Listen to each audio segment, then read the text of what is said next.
Hi, welcome back to my channel. My name's Laura and I am here to talk about some books. As I said in previous videos, I am focusing a lot this year on reading books that I already have on my shelves versus constantly buying new books and just sort of filling up my shelves until they actually collapse from the weight. So I have 10 books here that are backlist titles that I've had on my shelf for quite a few years and that I want to make a point of getting to.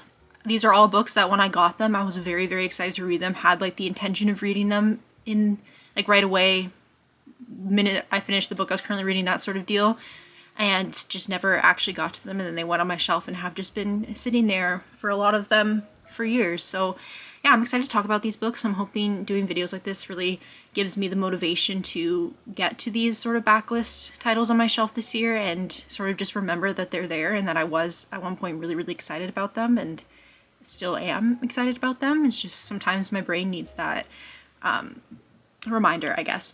So yeah, I'm going to talk about these. Hopefully maybe it'll motivate you to check out what you have on your shelves and maybe prioritize some of those instead of, you know, hitting up your local bookstore, as much as that is the best thing ever to do. So yeah, I'm gonna get into this. There's 10 books and I will just do what I usually do. Read the blurb, say when, maybe why I got it, if I can remember, and yeah, let's go from there. So the first book I have on my little stack here is The Virgin Suicides by Jeffrey Eugenides.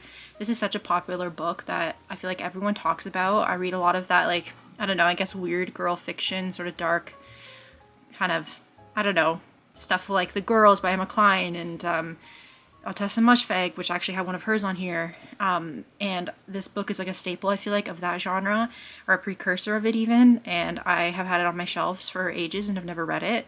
I have read Middlesex by him and really loved it, so all signs are pointing to me really enjoying this book, and I just have never made the time to get to it. So yeah, that's the first one. I'm going to read the blurb quickly. First published in 1993, The Virgin Suicides announced the arrival of a major new American novelist.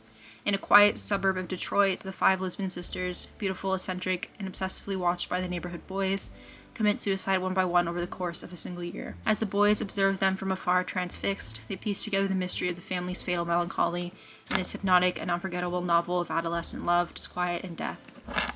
Jeffrey Eugenides evokes the emotions of youth with haunting sensitivity and dark humor, and creates a coming-of-age story unlike any of our time. Adapted into a critically acclaimed film by Sofia Coppola, The Virgin Suicides is a modern classic, a lyrical and timeless tale of sex and suicide that transforms and mythologizes. Megs, you could not be more in the way, sweets. Adapted into a critically acclaimed film by Sofia Coppola, The Virgin Suicides is a modern classic, a lyrical and timeless tale of sex and suicide that transforms and mythologizes suburban middle American life. You're messing up my little film station, ma'am. So yeah, that is The Virgin Suicides. Again, had it on my shelf for I don't even know how long, and every time I go to read it I think, oh, this would be the perfect book to read in the summer, and then summer comes and I forget about it. So maybe I just need to read it maybe I just need to read it at another time of year, and yeah, that's my plan. Will you come down from there? Would you come down from there? Maggie really wants to be in the video. Okay, and the next book I have on this list is Homesick for Another World by Ottessa Moshfegh. This is a collection of short stories, and it has been on my shelf for years, since I was in university. Or I was around the time I read Eileen, and that's my only, first and only Moshfegh that I've read, but I don't know, like I said, I like that kind of weird girl fiction genre that's been going around, and this, obviously, Moshfegh is like a figurehead of that genre, I feel like. So I really want to read this. I love the cover of this, and I will read the blurb. There's something eerily unsettling about Ottessa Moshfegh's stories, almost dangerous, while also being delightful and funny. The characters in this highly anticipated debut collection are unsteady on their feet. They yearn for connection and betterment, but are often tripped up by their own baser impulses and existential insecurities. Yet in Moshfegh's unique voice, the grotesque and the outrageous are infused with tenderness and compassion. The flesh is weak, the timber is crooked, and people are cruel to each other, and stupid and hurtful.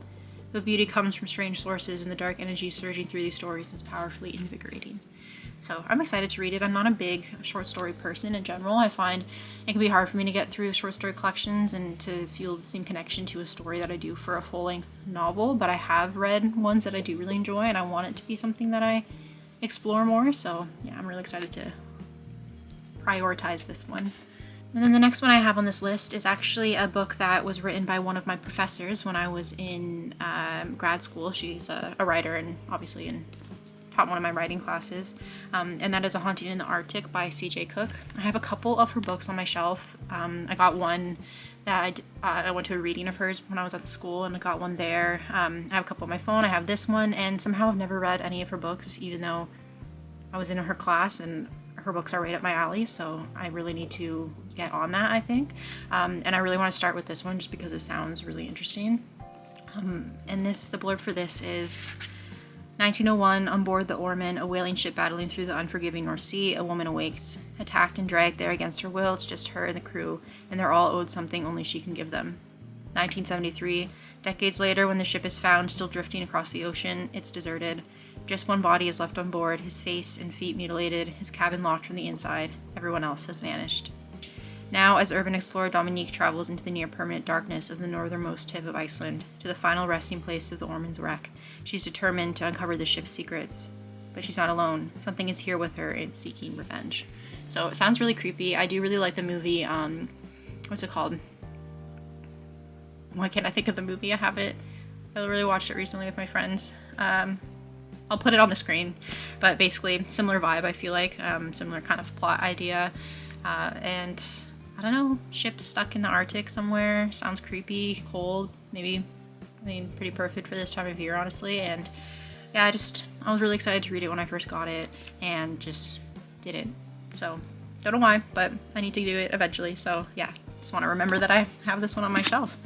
And the next one I have is by a very popular writer, and that is Elena Ferrante, and that is The Line Life of Adults. I have this one on my shelf, which I bought for myself ages and ages ago and just have never read. And then I have my mom's, I think, copy of A Brilliant Friend, which also need to read because it was voted, like, what, #1 on some sort of list for the 21st century books.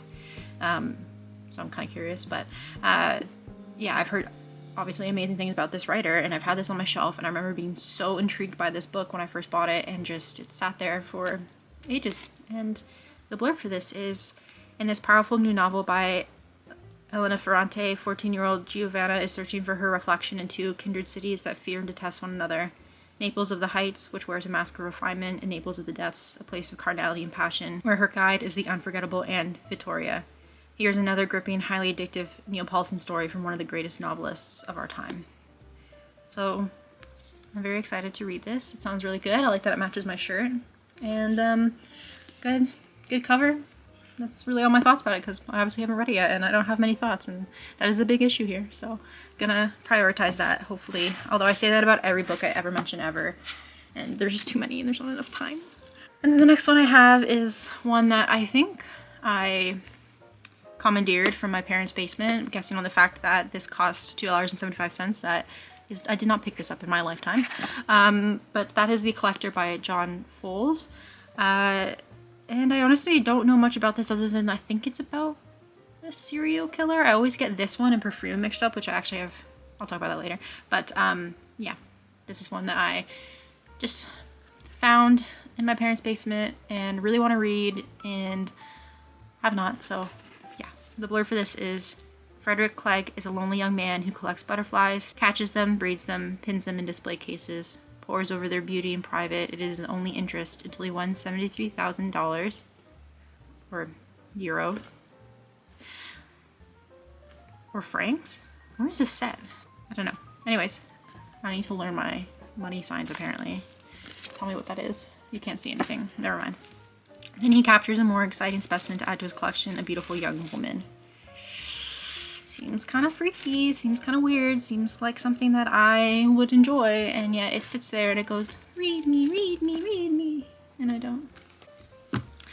And then another one that is like that, but I actually have begun reading it, and that is Bridget Jones's Diary by Helen Fielding. Again, this is one that I have liberated from my parents' basement, and I am reading it. I got my little cat bookmark up there. Bridget Jones's Diary is one of those movies that I've been watching since I was like barely conscious enough to understand what was happening in movies, I feel like. I have memories of like growing up as a kid, and whenever I was homesick, not feeling well, it was one of those movies that I would put on and watch with my mom. And somehow I've passed all these years being such a big fan of the movie and never read the book. And now I'm reading it and it's hilarious, so proof that you should be getting to things that have been on your shelf for ages, and maybe you're so familiar with some other forms of media about it but haven't actually read the source material. I kind of want to read Sex and the City too. That's like one that I think is sort of like a similar vibe to me as this, where it's like I love the show, but I've never explored what like the source material of it is, and I'm kind of curious. So anyways, love this.